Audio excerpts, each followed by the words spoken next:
Así pasó, el podcast del Canal de Panamá. Bienvenidos al podcast del canal Así Pasó, este episodio dedicado a las letras, a las mujeres al agua y al canal. En esta ocasión, para quienes nos ven y nos escuchan, tenemos aquí de invitada a Lucy Chao. Lucy Cristina Chao Colli, el nombre completo, para hacerle honrar al nombre de su madre. Nace en Ciudad de Panamá en el 71. Es egresada de la Universidad de Panamá en una licenciatura en Humanidades con especialización en el idioma inglés y magíster en lingüística. Además es intérprete oficial y ha sido locutor oficial para varios proyectos documentales. En el 96 tiene una mención honorífica en el concurso de poesía Gustavo Batista Cedeño del entonces Instituto Nacional de Cultura, hoy Ministerio de Cultura. Ostenta el premio de Gustavo Batista en el 2006 con un poemario, La Virgen de la Cueva, y en el 2008 tiene el Premio Nacional de Literatura, el Premio Ricardo Miró con La Casa Rota. Tiene un premio centroamericano de literatura Rogelio Sinaí en el 2010 en los libros de cuentos de La Puerta Hacia Adentro. Bienvenida, Lucy, a tu podcast Así Pasó. Estamos aquí con el escenario de las esclusas de Cocolí, otro ícono y otra referencia importante en esta historia de comunicación de agua, de gente y de lugares. Bienvenida, Lucy. Muchísimas gracias por invitarme y por traerme a este maravilloso lugar, fruto de tanta historia, ¿no? Así es. Lucy, tú representas a un grupo de mujeres de la vanguardia, digamos, de la voz femenina, de la vanguardia panameña.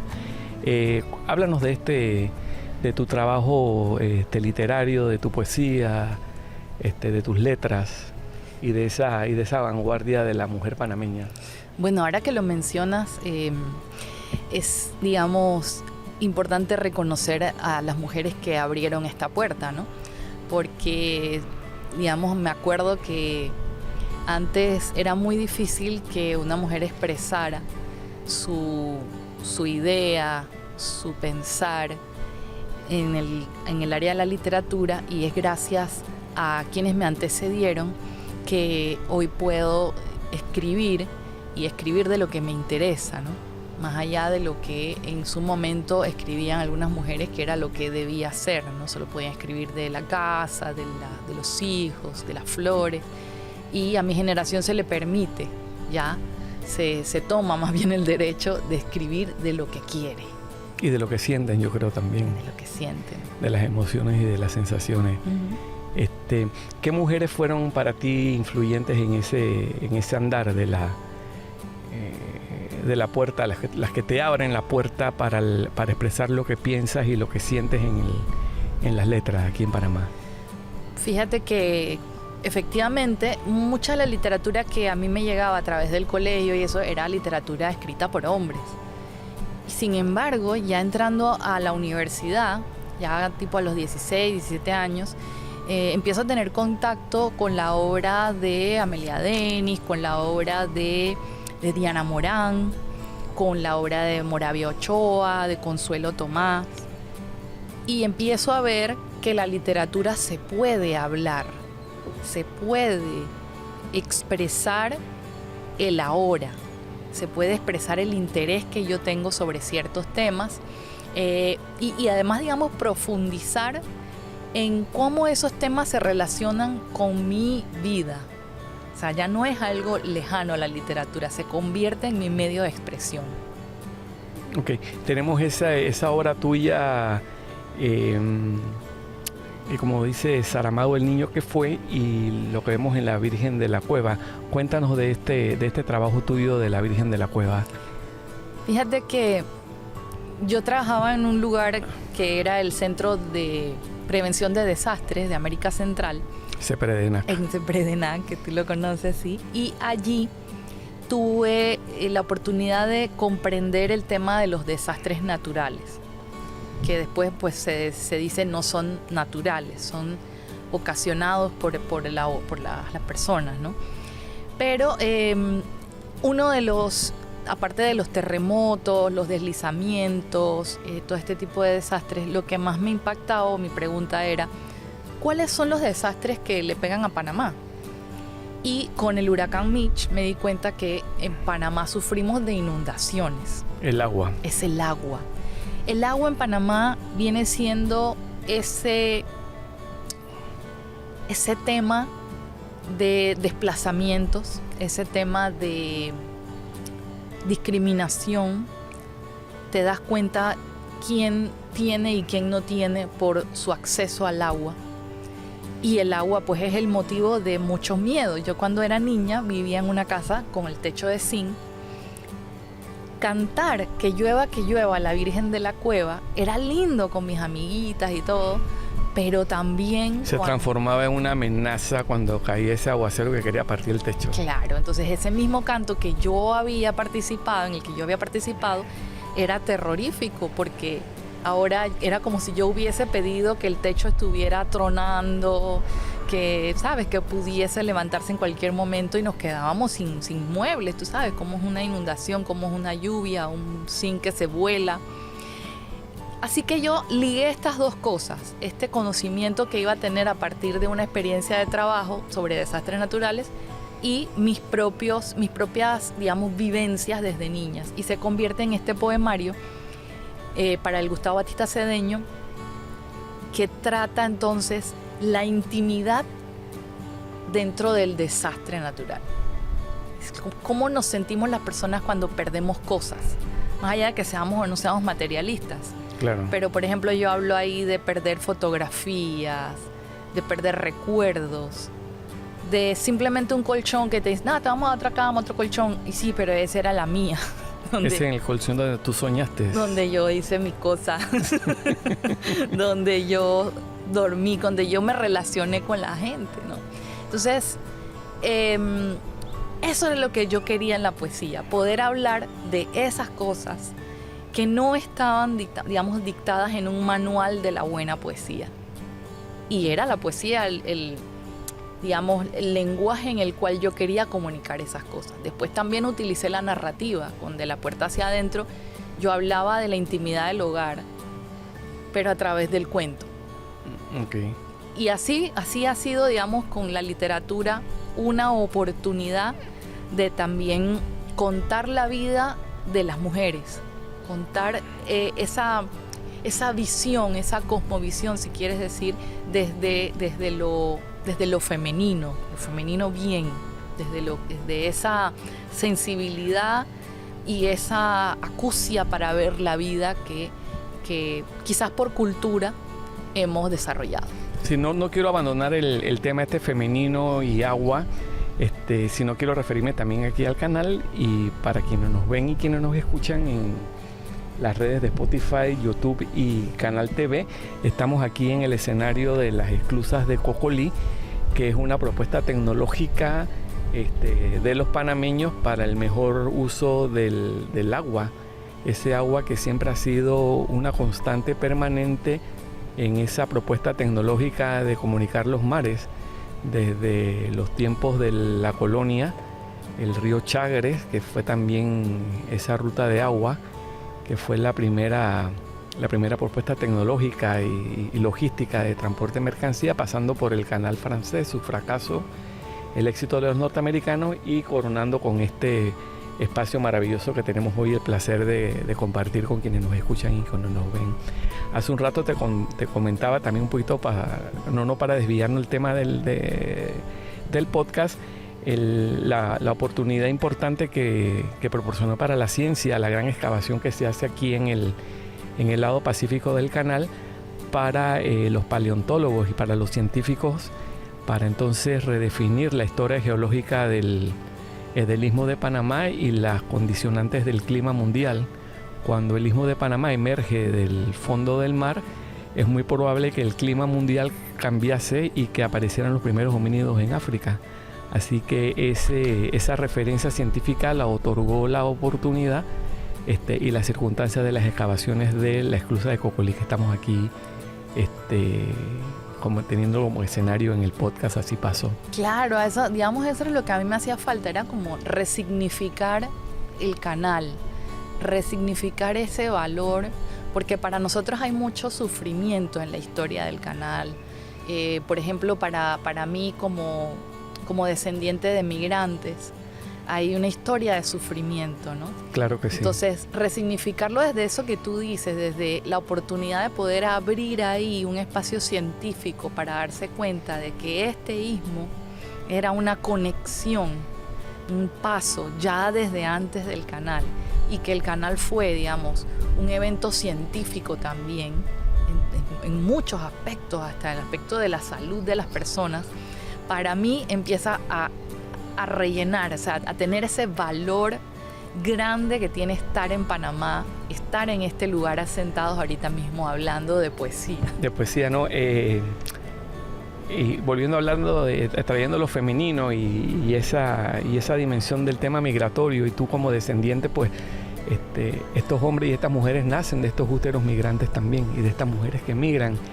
Y creo que lo repetí en algún episodio del podcast Así pasó, las historias de mujeres como Ruby, que fueron nietas de mujeres que fueron paridas en alta mar entre un viaje entre Barbados y Colón. De estas mujeres que llegan al puerto de Balboa con una niña recién nacida en brazos ante una sociedad que ni siquiera habla la lengua que ella maneja, ante un proyecto también con tantas preguntas y tantas incertidumbres, ¿no? Esas son las semillas de estos hombres y estas mujeres migrantes que hoy, pues, como tú, pues, levantan las voces femeninas de la literatura y de la poesía. Diana Morán, hablemos de Diana Morán y de la influencia de Diana Morán dentro de la poesía y la vanguardia y de la voz femenina en Panamá. A mí Diana Morán me enseñó a levantar la voz con belleza, con firmeza, con el desgarro de una panameña que anhelaba que este país surgiera y resurgiera de las aguas. Ella, me acuerdo de ese verso que dice: para el 2000 tenemos que ser tercos, o debemos ser tercos de la ternura, tercos de una belleza de palabra. A mí Diana Morán me despertó el deseo de mirar más que nada. Yo, digamos, nunca me sentí con ganas de imitarla, me sentí con ganas de absorber de su poesía, de sus palabras y de su vida, porque la vida de Diana Morán fue una vida inspiradora.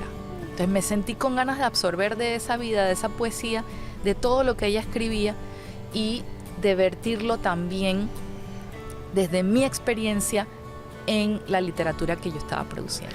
Hablemos de mujeres inspiradoras y hablemos de Biel Cacho. ¿Y qué tiene que ver, cómo te inspira Biel Cacho en tu última obra y en tu última producción literaria? ¿Quién era Bielka y por qué le dedicas esas letras y por qué Bielka nos inspira? Yo conocí a Bielka cuando yo tenía 6 años, porque como dice el libro que le dediqué, ella era la oveja negra de mi familia. Ajá. Y como ella quiso ser artista y lo defendió, estuvo fuera de la familia por un tiempo, estuvo fuera de la casa, o sea, estuvo buscando... vetada, la mujer vetada. No vetada, pero sí, acuérdate que los inicios de los 70 eran muy difíciles, sobre todo para gente de escasos recursos, dedicarse al arte. O sea, su familia, una familia de escasos recursos, tal vez esperaría que ella fuese a ganar dinero en un trabajo normal, entre comillas, y ella elige ser artista. Entonces allí tiene que buscarse un poco la vida y empieza a trabajar con esta gente de Trópico de Cáncer, a estar en el tema de la danza moderna, que eso ni existía, porque en Panamá siempre se ha privilegiado el ballet, y la danza moderna llegó tarde, y llegó con Biel Cacho de la mano de las maestras que trajeron al DECSA para que les enseñaran algo que ya se daba en otros países tranquilamente. Entonces, yo la conozco cuando yo tengo 6 años, esa mujer irrumpe en mi vida, y de ahí en adelante yo quise ser artista también. Ella me llevó al teatro, me llevó a ver los escenarios de danza, me enseñó la literatura y todo. Entonces, ¿cómo no podía dedicarle a ella ese libro que hoy digamos, sus amistades y yo creo que la gente más joven podrá apreciar como algo que habla de nuestra identidad también.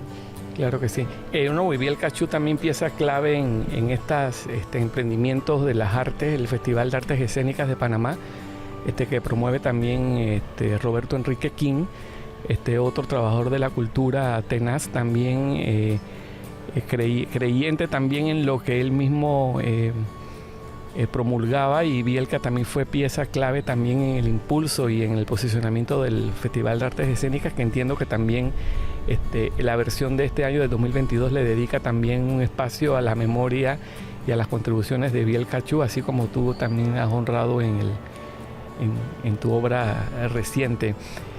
Sigamos hablando de mujeres, de aguas, de canal, y que quería retomar la anécdota de Diana Morán cuando ella expresa también que sus cenizas sean vertidas en las aguas del canal. Y estamos aquí hoy, insisto, en este tajo de tierra y relleno de agua, que también tiene de alguna manera la esencia de esa mujer que también te inspira y inspira a muchas otras mujeres en este quehacer de las letras y del agua y del canal. Y de la gente que siente una responsabilidad por hacer este trabajo bien, porque esto significa que como nación tenemos también un valor para el mundo. O sea, no sé si la dimensión de estar acá manejando el paso de tanta cosa, de tanta mercancía, de tanta gente, nos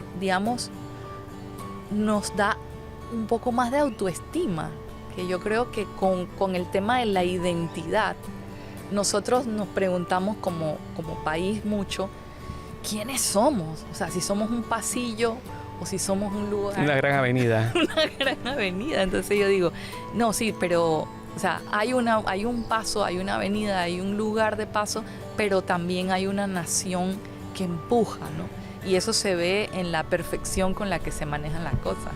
Me encanta tener este espacio aquí de diálogo con mujeres en torno al tema del agua, en torno a la literatura, en torno a las letras, que yo creo que es parte de esa avenida y de esos espacios que quiero que también ustedes se apropien y reclamen como propio estos espacios del canal y de estos segmentos y de estas propuestas de Así Pasó aquí en el canal de Panamá. Te doy los últimos minutos del podcast Así Pasó para que le entregues algún mensaje a esos tus congéneres y a tus pares femeninos que están dedicadas al quehacer literario y de la poesía y de la magia y de la intimidad y de las puertas para adentro.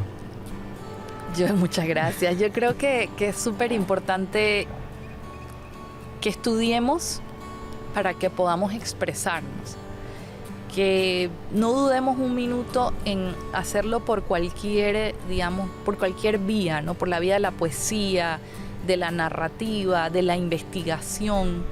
Yo creo que hoy día tenemos que mirar mucho la historia de mujeres y de hombres, de toda la gente que ha construido este país, para poder ver esa identidad nuestra, ¿no? Entonces esa identidad se escribe, se comunica a través del arte, a través de la ciencia, a través de la cultura, y creo súper importante que nos tomemos no solamente los espacios, los lugares, que nos tomemos la literatura. Gracias, así es. Lucy, tómate la gran avenida, tómate la ruta del agua para ti y para otras mujeres. Quería agradecerte hoy este espacio Aquí Pasó en el podcast del Canal de Panamá, tu presencia y tu participación. Síguenos en las redes sociales, en Spotify, YouTube y en Canal TV, en estos espacios para compartir más este mes sobre mujeres, agua y literatura. Gracias, Lucy. Gracias, Orlando.